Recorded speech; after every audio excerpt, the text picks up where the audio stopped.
You guys know the classic Halloween movie titled Halloween. This giant dude with a mask walking around killing people with a knife. When I say that, it doesn't sound like something that's, you know, very creative, very novel idea, I know.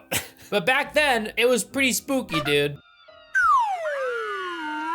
John Carpenter, the god of horror himself. That was but one of so many amazing horror movies this guy directed. And then Rob Zombie came out of nowhere and ruined it, twice. Rob Zombie's an interesting guy. I'm not sure if he showers, but he makes some pretty cool music. I remember I learned about him after watching The Matrix. You know that scene when they walk into the club and his song's in the background?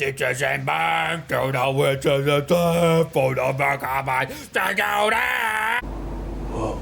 He's a pretty hardcore guy. House of 1,000 Corpses, The Devil's Rejects, but it's pretty much Halloween, so today we're talking about his Halloween movies. I might talk about his other stuff later, who knows. After Rob Zombie had been announced as director, the original film's beloved writer, composer, and director, John Carpenter, talked to Zombie, and according to Carpenter, gave the rock star turned director his blessing and told him to make Halloween his own. Initially, Zombie corroborated this. For some unknown reason though, Zombie later claimed that Carpenter was cold towards him in regard to making the iconic slasher, leading to Carpenter being outspoken about his frustrations with the young director. He lied about me. He said I was very cold to him when he told me that he was going to make it. Nothing could be further from the truth. I said, make it your own movie, man. You know, this is yours now. Don't worry about me. I was incredibly supportive. Why that piece of shit lied, I don't know. Just want to know how you feel about Rob Zombie's version of Halloween. Next question. So, Rob Zombie loves Michael Myers. He loved him so much, he wanted to create a backstory for him. Nobody likes a character that's kind of like supernatural with a shrouded origin. Bait or mental. Instead of keeping Michael Myers' past a mystery and giving him a new story of just like going around killing people, Zombie thought it was paramount to give this guy a backstory, and it kind of ruined things. I'm gonna be honest. Is it more interesting if Michael Myers comes from an abusive father, or is it just more interesting if... No, it's not more interesting if there's all this backstory. Yeah. He's a person, but he's pure evil. Yeah, I'm asking which is more interesting. This? Yeah. The non-Rob Zombie? The answer is this one. Yeah. End of discussion. This movie gives us a first-hand look at his troubled past. Oh boy. If Rob Zombie was dead set on this idea, I just wish he never made Michael Myers talk. This is the 9th film in the Halloween series, and the first time Michael ever speaks, which is dumb as shit. Zombie originally pitched a 2-film reimagining to the Weinsteins. The first would focus entirely on Michael as a child becoming the infamous killer, and the second being a more straightforward remake of the original film. They reportedly didn't like the idea, leading Zombie to merging the 2 films into one.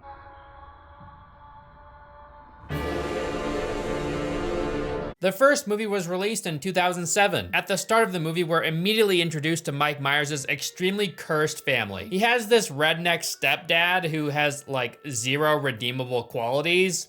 You can give me the freaky eye. And he flirts with his own daughter. Well, it's his stepdaughter, so it's okay. Man, that bitch got herself a nice little dumper. Oh my God. What did you just say? He just abuses the entire family, you know? Like, wow, where'd you find this guy? Out back rotting in a dumpster somewhere? It makes you wonder why this woman is with him in the first place. Anyhow, we get to see Michael Myers in a clown mask. He has a rat named Elvis, and then he kills it. So rest in peace, Elvis. You're pretty, Elvis, aren't you? So yeah, Michael kills his little rat Elvis, poor Elvis. He tells his family that it died, and his sister says, "What'd you do to him? Stroke him to death?" What'd you do to him? Stroke him to death? Good one. She then starts jerking off a bottle, and she's like, "Oh, Elvis, oh boy." Elvis. It didn't make me uncomfortable at all. Why is she doing that? Make her stop doing that. Of course, Michael is bullied at school. In typical Rob Zombie fashion, this movie is extremely crude. Every character is spewing slurs and curses every half second. But this was back in the day before the world went woke, you know? Like, people were free to be themselves. Freedom of speech, you know? It was still a thing back then, when people could be offended without remorse, where bullying was running rampant, slurs everywhere. Have a nice day. In order to make the principal of the school look older, they gave him very terrible looking makeup. At least that's what it looks like. Malcolm McDowell is in this movie too. For some reason, he's the school psychologist. He'll be playing a pretty major role in both of these movies. He's like the shrink for Michael at the school. We only want the best for the child. Sir John Hurt was one of the actors rumored to have been considered to take on the role of Dr. Samuel Loomis. Apparently Emma Stone was about to be in this movie. She lost the role to Scout Taylor Compton for the role of Laurie Strode. I like how in the very beginning of the movie, Michael kills his bully Wesley, but this is never spoken about ever again in the movie. He just dies and is forgotten about. The film White Zombie, the inspiration for Rob Zombie's band of the same name, plays on a television in an early scene of the film, which has nothing to do with Halloween or John Carpenter. It's just like, hey guys, I'm Rob Zombie. I love myself. This is a nod to me. There's a pretty hilarious sequence where they show young Michael Myers sitting on the curb outside. He's all depressed. He wants to go out trick-or-treating, but nobody will go with him. And then they cut to his mom at the strip club and they cut back and forth. It's really hard-hitting cinema. I also love that the classic Michael Myers mask was just a random Halloween mask that Michael's sister's boyfriend brought to their house on Halloween. It is a William Shatner Star Trek mask that they painted white. They cut the eye holes bigger, they painted it white. Guess how little Michael Myers kills his stepdad? By duct taping him to his chair. And not just a little bit, he like makes sure this guy is secure. He duct tapes his mouth and his head to the chair without him waking up, by the way. The dude's a heavy sleeper. I mean, maybe he's supposed to be drunk or something, but like, I don't know, man. So yeah, Mike slits his throat. So his brother busts a nut and then he's like, all right, see ya. I'm gonna go to your kitchen now and make some food. I am hungry. We like it very dark in this house, by the way. No one turned any lights on, except for the one little light in the kitchen. He then kills his sister's boyfriend with a bat. In the most bizarre kill of the night, young Michael Myers touches his sister's leg like he's pretending to be his sister's boyfriend. He like slowly goes up her thigh. What are you doing, dude? Kinda weird. What the fuck are you doing in here? And then he stabs her. Not sure what that was about, Mr. Zombie, but all right. Everything in the movie with young Michael Myers is drawn from, unfortunately, from different experiences that I've had. I gotta say, the oversized Mike Myers mask on this young kid who's wearing a clown costume looks dumb as shit. The news sequence that follows is in this like sepia color grading. And then it ends by transitioning back to normal color as young Mike breaks the fourth wall and stares at the camera. Very spooky. After Michael, as a child, kills his sister Judith, the news reporter says she was found on the floor nude. Judith Myers' nude body was found lying face. But she was wearing a white garment when she was killed, and when she was rolled out of the Myers house on a stretcher. We then move to a mental asylum, where Michael is now being held. He's then interviewed by his psychologist. Turns out Mike doesn't remember anything about the murders. I didn't do that. That's what trauma did to him. And then he says, I like the mask because it hides my face. I like the mask because it hides my face. The writing pen must have been in flames when they wrote the dialogue to this. Michael then kills one of the caretakers at the facility with a fork or a knife that he was using to eat. Why the hell would they allow metal eating utensils in a mental asylum? Not sure how that could go wrong. Anyway, his mother is so distraught by this situation that she blows her face off, despite the fact that she has a baby to raise. So that wasn't very responsible. Cue the gunshot noise and the obviously fake repeating baby crying sound effect.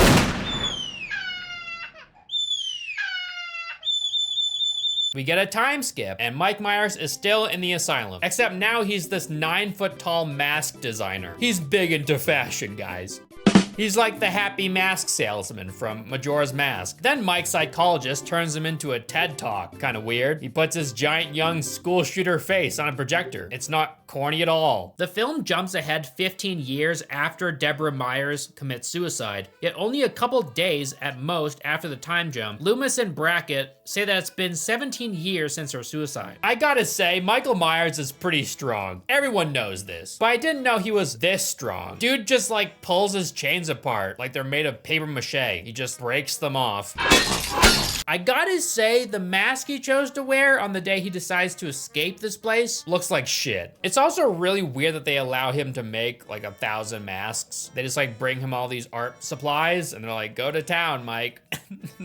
He's wearing this basic, boring orange mask when he escapes. Not the one I would have chosen. I can't see out the eye holes, bro. I get it, it's Halloween, you know? You gotta look like a pumpkin head or something. It's orange, Halloween color. Thank God he goes back to his old house and finds his old knife and mask under some floorboards. Whatever. He kept them there for safekeeping when he wanted to return when he was much older. Also, I love how nobody moved into this house. It was never put up for resale. It was never demolished. It just turned into like this drug den or just a little abandoned building. Pretty convenient for him. I get that a murder happened inside of it, but usually when something awful happens in a building, they either demolish it for a new building or they try and cover it up and, you know, hope people don't learn about that. Now, some would call that fraud. I feel like Rob Zombie pulled actors off the side of the street to play some of these characters, specifically the police officers. The way this one woman shoots her shotgun at Michael is so silly, like she's never held a gun before in her life. You know the whole American thing? Give the weird kid at school a Snickers bar, so when he finally snaps, he doesn't shoot you. Yeah, depressingly, that's an American thing. When I laced our skulls! Well, this movie kind of shits on that concept. There was this one guy in the hospital that treated Michael nicely. When Mike gets his hands on this guy, he doesn't just kill him, he tortures him first. I was good to you, Mike. I'm kind of down with that, to be honest. I think it would have been pretty lame if he was like, you're chill, man. You can go. Making him this psychopath that isn't capable of empathy was a pretty good idea, I think. That is until you learn why he tried to escape the facility in the first place. Yeah, both of these movies are about him trying to reconnect with his sister in some way. Like he's trying to get back with his family or something, okay? By the way, Michael Myers will not be showing up on WikiFeet unless he already is on there. I'm on there, fuck me. I say this because Rob Zombie covered his feet in brown shit before showing them to the camera. I also love that he's wearing fuzzy flip-flops. Very strange. For those that didn't know, Michael is a very polite gentleman. Instead of just ripping the door off the bathroom stall and killing this guy, he knocks first. Not just once, mind you. Twice. And this guy is just chilling, you know, trying to enjoy his porno mag. And his name is Joe Grizzly, by the way. I'm Joe Grizzly, bitch. It was very important to give this guy a name. Joe Grizzly. He lasts all of like 10 seconds in the movie, but his name is Joe Grizzly. And he calls Mike an a-hole. Or you gonna be one sorry a-hole. Which is so weird. I don't think I've ever heard someone shorten the word asshole before, especially in a movie like this where they throw around the F slur all over the place. During this fight with Joe Grizzly, the two knock down the bathroom stall wall, but at the end of the fight, the stall wall is back in place and only dented. We then get a scene with Michael Myers' sister and a bunch of other girls studying together. Michael's sister looks out the window and sees Michael standing by a tree looking very menacing. It reminds me of that Scarce meme. You know, that one of him standing by the tree? Hey, what's up, guys? It's Scarce here. Also, she doesn't mention this random creepy guy with a mask to her friends, which I think she definitely would have done, you know? If I see some weirdo outside of a window and I'm with another person, whether it be my wife or a friend, I'm definitely going to mention them. Anyway, I also love that this whack job is just standing there in the middle of the day, staring up at this window, and he somehow just knows that that girl in the window is his sister. Okay, dude. He's got these like psychic powers. He just knows. He just knows. You know, it's only been 14 years. He would know what she looks like. He would know where she goes to school and where she's at this exact moment. The film, while taking place in Illinois, was mostly shot in Pasadena, California, where the 1978 original film had been filmed. Laurie's house in the remake was located on the street that Laurie, Annie, and Linda walked down in the original. When Laurie sees Michael outside the library window, he is standing in front of the house that played the Strode home in the 1978 film. Whether intentional or not, like in the original movie, impossible palm trees can be spotted in some shots. Later on, the girls are walking on the street and they see this giant freak in a mask looking at them, and then they start yelling at him. I don't think I would do that. I do like that these three girls are pretty believable friends, by the way. The way they banter with one another is pretty realistic. That night, Mike decides to kill another guy just after he has sex. He likes doing that. He likes doing that a lot. We'll talk about that later. This time, he pins him to a wall with his kitchen knife, which isn't believable at all. Look at the knife. Look at how deep it is in this guy. You think it's deep enough in him to penetrate into the wall and like keep him there? No, it's not. It's just so dumb looking. Not to mention, even if he was like a super skinny guy and the knife was larger than usual for a kitchen knife, this is just not possible, you know? Stick around. But I guess it looks badass, so doesn't matter. What's hilarious is that this guy was gonna surprise his girlfriend with a sheet over himself like a ghost, so Michael decides to do it instead. He's got a sense of humor. She doesn't realize that this guy grew an extra foot when she looks at him, which is weird. The ghost costume is not set up in this. Like, you don't see him putting it on like, oh, I'm gonna scare my girlfriend. Michael Myers just shows up in the ghost costume. In the remake, they show that the Bob character puts on the costume first. Yeah. Well, it's nice that the remake got something right. Michael chokes her out with one hand and then borrows her body. He's just, you know, taking it. It's his now. Next, we see Mike instant transmission kill this man who's on his porch. Where the fuck did this giant come from without this guy noticing? It's not like he was looking away. It reminds me of the movie The Open House. Remember Evil Boots in that movie? This massive evil guy that just kind of like teleported around their house without anybody noticing. Yeah, Michael Myers has those same powers. Or maybe Michael Myers is Evil Boots. What kind of boots does Mike wear? Oh shit, he wore those fuzzy flip-flops. I love that Rob Zombie gave him fuzzy flip-flops. There's a scene when the Strodes' phone is knocked off the hook as Laurie's adopted mother struggles with Michael. However, when Brackett, the police officer, attempts to call them, he gets ringing followed by an answering machine. This means at some point the phone had to be hung up again. Leave a message and have a happy Halloween. It's so dumb how you can see Michael's face under the mask so well in this movie. Okay, we gotta get through this. Don't make him laugh. Okay. They didn't try to darken his eyes or anything to make him look more mysterious and haunting or sinister. He's just this like giant incel guy wearing a Halloween mask, looking for his baby sister and killing people along the way. He has a thing for killing people during or after sex. He does it so many times in these movies. It's kind of weird. I feel like it was just a way for Rob Zombie to show as many boobs as possible. Like if you're a girl in these movies, your boobs are going to be shown, unless you're like old or something. Just look at Michael right here. He's just standing there watching. Pull out the cuck chair already, dude. In this movie, he's like this huge perverted kidnapper. It started off with an audition with me having an orgasm. I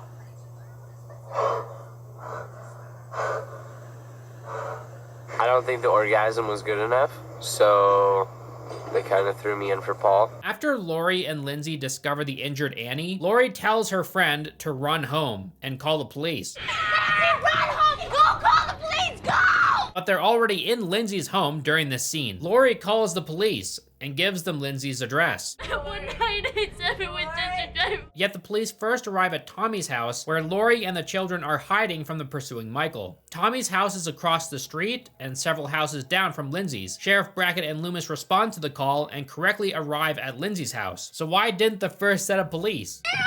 Right here! Skylar Gisondo and Jenny Gregg Stewart, who played the children Laurie babysat in the movie, had only seen Tyler Mane, the actor who played adult Michael Myers, out of costume prior to filming their first scene with him. Their terrified reactions when they first encounter him in the film are genuine. Stewart was on the verge of a panic attack until Zombie calmed her down. Later, one of the girls runs from Michael, and she finds that the door to leave the house is locked, so instead of unlocking it, she uses a chair to break the glass of the door. That's weird. I feel like it would be a lot faster to just turn the lock. Anyhow, so Michael kidnaps his sister, brings her to this dingy, creepy place with a ridiculous, very fake prop grave that says Myers on it, along with the unconscious body of her naked friend that's just lying there. Did he think this would make things better? Like, see, I brought your friend. Now you guys can have a tea party or something. I know she's naked. There was nothing to cover her with.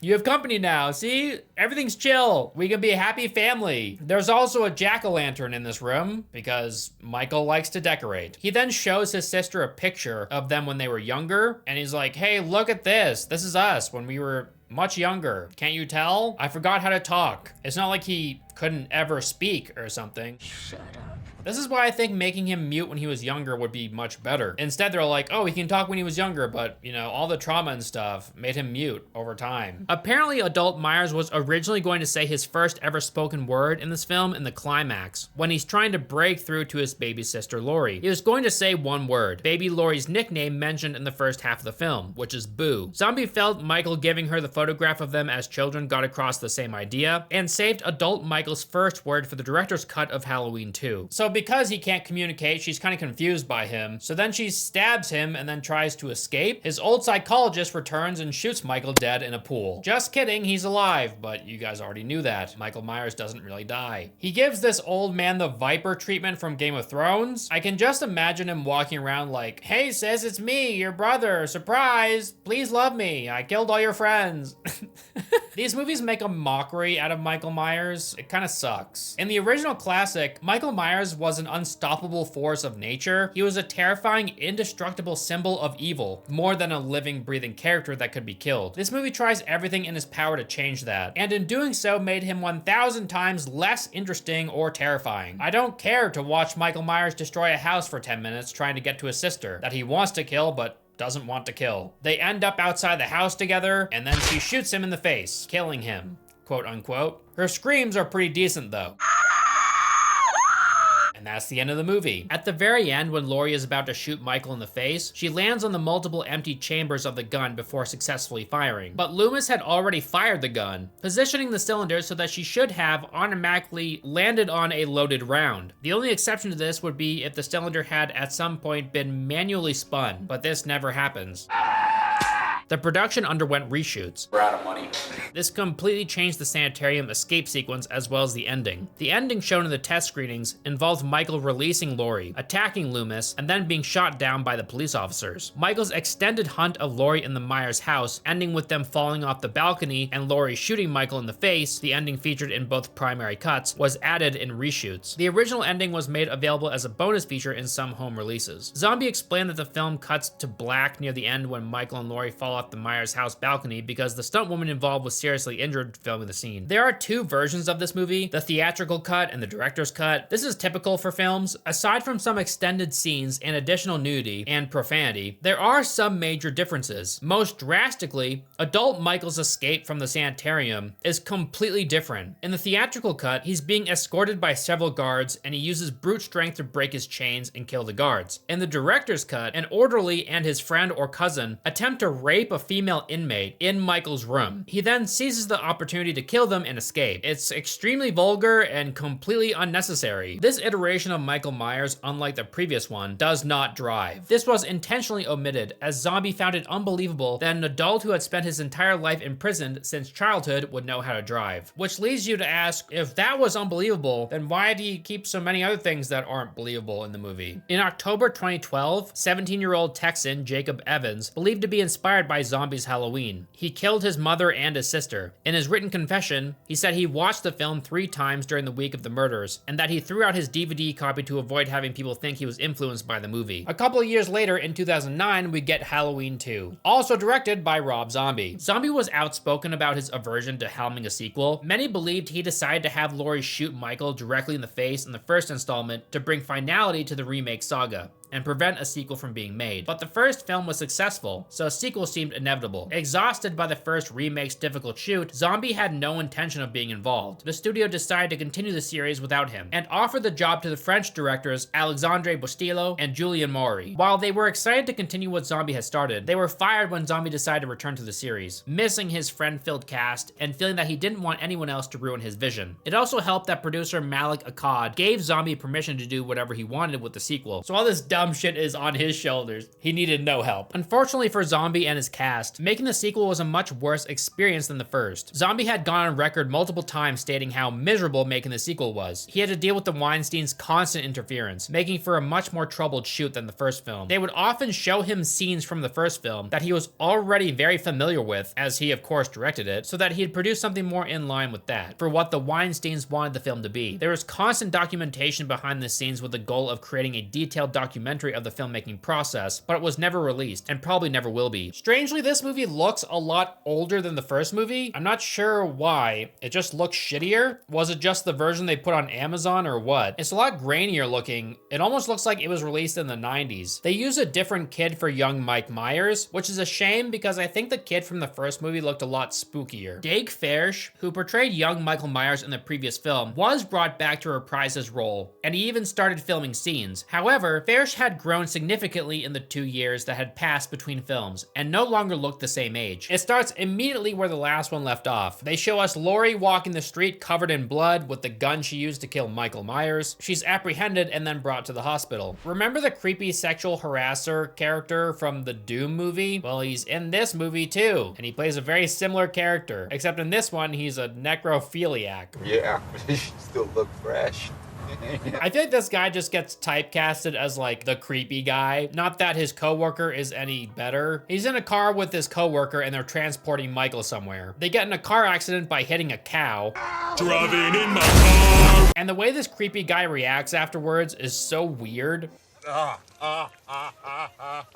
This is how he reacts to dying. I'm not saying you have to be pretty when you die, but what is he doing? Mike Myers exits the car and saws this dude's head off. He's on the hunt for his sister again. Big surprise, except this time he wants to kill her, I think. Not too sure. Octavia Spencer is in this movie. She's one of Michael's victims, and they use her actual name for her character, which is interesting. Octavia, it's a pleasure that you're embracing life this way.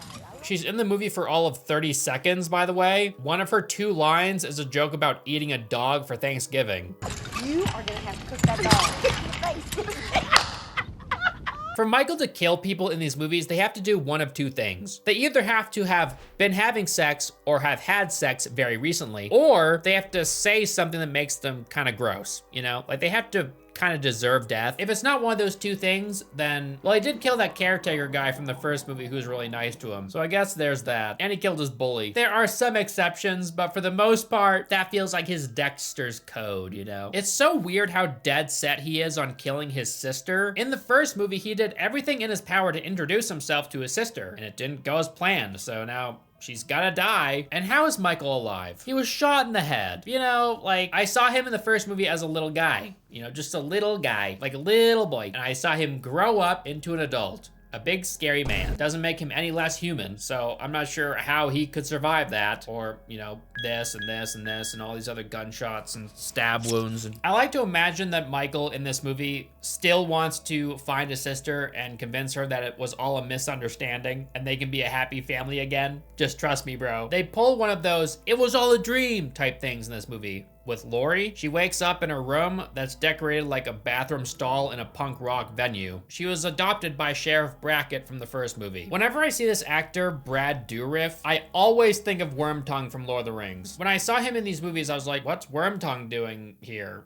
Why is he a cop with a handlebar mustache? Laurie is an alternative punk rocker girl in this movie, and she hangs out with other girls that are also punk rock. What up, Dick Lickers? Michael Myers' psychologist, Dr. Loomis, is in this movie as well. He's still going on that book tour, baby, selling more books about this kid that killed people. The audience members blame him for the murders, which makes no sense. You butchered my baby! As if he was like coaching Michael to kill people, which he wasn't. Like, sure, he's profiting off of this stuff, which is awful, but still, like, multiple times they blame him for the killings. Why? Feels like I'm on Twitter sometimes when I'm watching this movie. Meanwhile, Michael visits the ghost of his mother. Yeah, it's so weird. He like walks around with the little ghost version of himself and his ghost mother. Oh, his ghost mother has a horse too? Okay, I don't know what's going on. Why is Michael experiencing visions he was never depicted in any manner having in the first film? While fans attempted to impart some deeper meaning to the white horse symbolism that cropped up solely in this film, Zombies said that he only chose it because it was more cinematic and that it holds no deeper meaning than what is depicted in the film. Repeating rage and lost innocence. He's then visited by these redneck dudes who beat him with a tire iron and a baseball bat just for standing there. He's not doing anything to them. The fuck you think you're doing here? They're just like super evil people, I guess, that want to beat this guy to death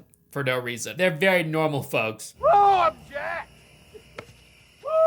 Mike then kills them. I mean, they had it coming, didn't they? I know I already kind of mentioned this, but I have to reiterate. How is Mike Myers immortal in these movies? We saw him as a child, as a regular kid. We saw him grow up, and then suddenly he's this immortal monster. Okay. He needs to eat, so it's not like he's supernatural. And guess what he eats? Dead dog. I guess it was foreshadowed by that comment from earlier. That's a sign of great writing. The alternate reality dream sequences in this movie are so bizarre. Dr. Loomis seemed like a normal enough guy in the first movie, and I thought he'd be kind of the same in this movie too. That was until he said this to his assistant. When I want your opinion, I'll beat it out of you.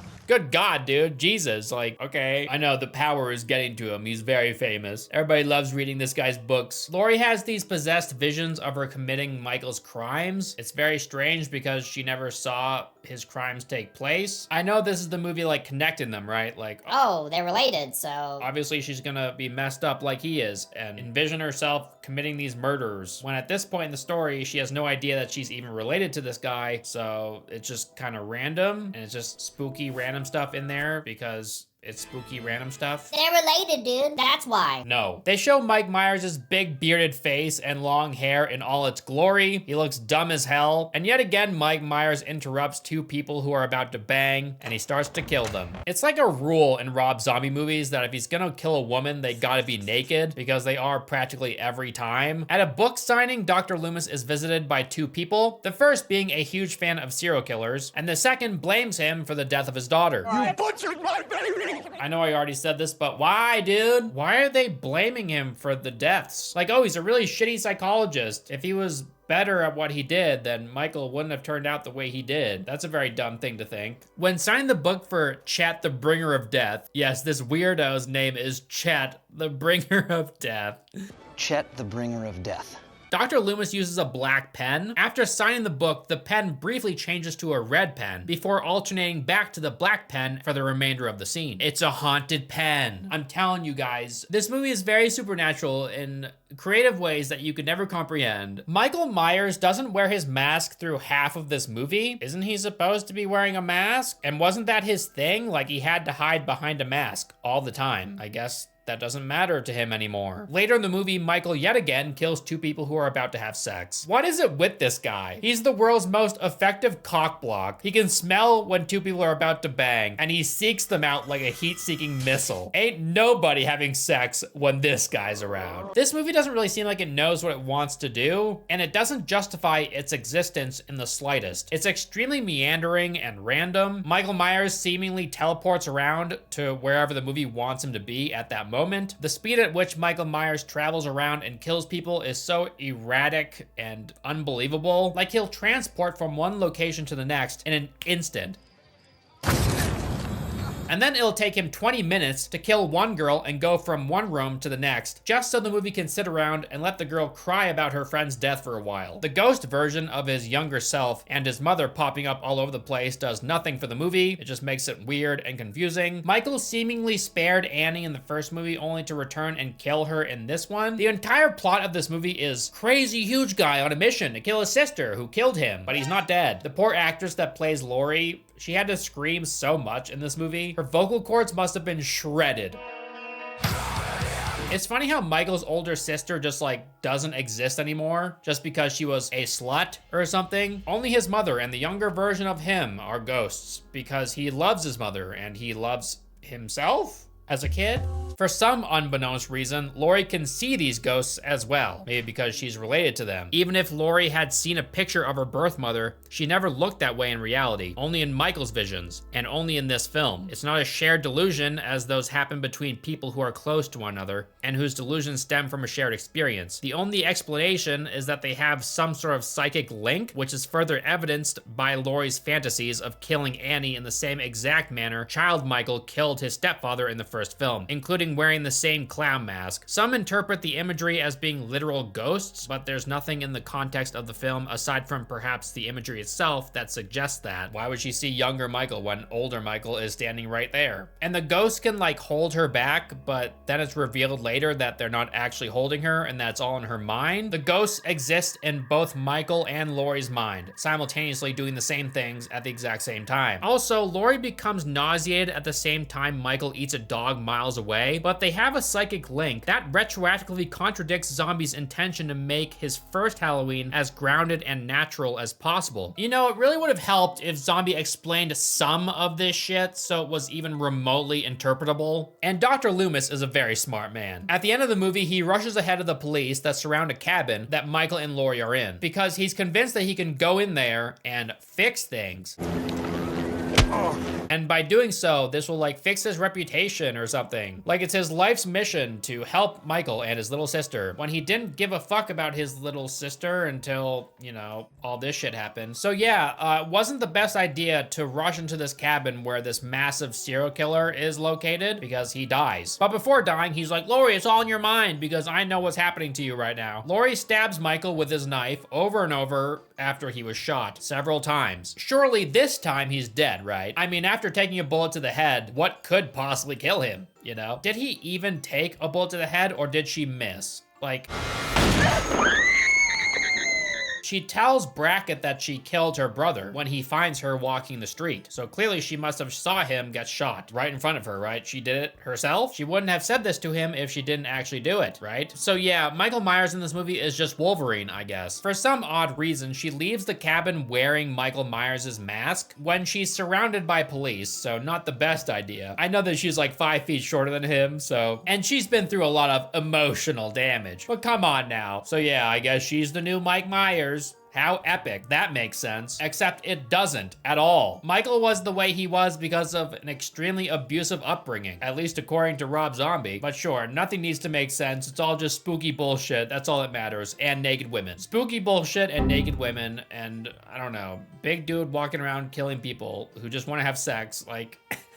Like Zombie's first installment, there are two versions of this movie, the theatrical cut and the director's cut. In the latter, there is much more conflict between Laurie and Annie, as well as Laurie and her psychologist. The ending after Loomis enters the shack where Michael and Laurie are diverges significantly. In the theatrical cut, Michael kills Loomis in the shack, is shot by the police through the window, and is finished off by Laurie. Laurie comes out wearing the mask, and the film ends with her in the sanitarium, seeing a vision of her mother and the white horse. In the director's cut, Michael breaks through the shack with Loomis. Michael screams die and stabs Loomis.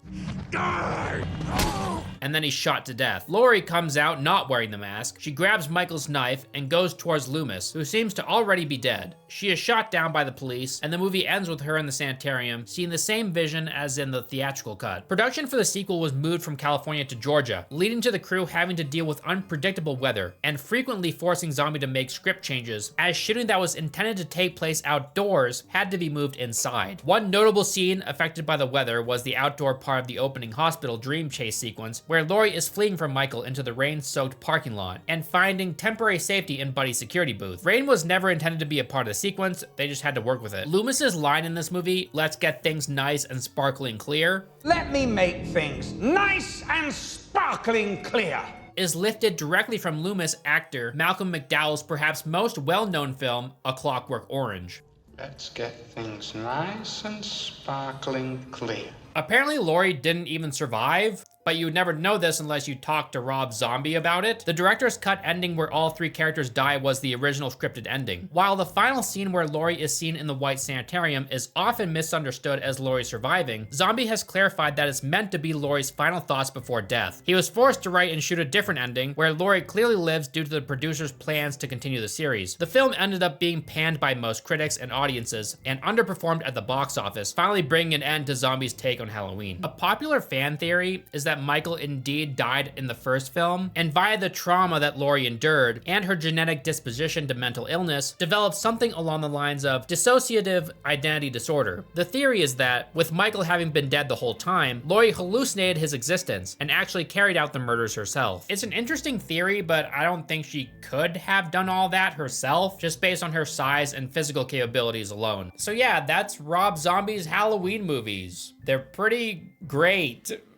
I'd be lying if I said I didn't have any fun watching them, but they completely butcher the character from the classic, so like any sort of fun I had watching it just goes out the window because of that, and they make no damn sense. Let me know what you thought of them in the comment section down below. Thank you so much to all my patrons that make videos like this possible. I love you. If you support this channel, your name is scrolling up the screen right now. Go to patreon.com/ElvisTheAlien, where you can find exclusive videos from me, as well as a link to our private Discord server where you can talk to me directly. That's gonna do it. Thank you so much for watching. Happy Halloween and goodbye.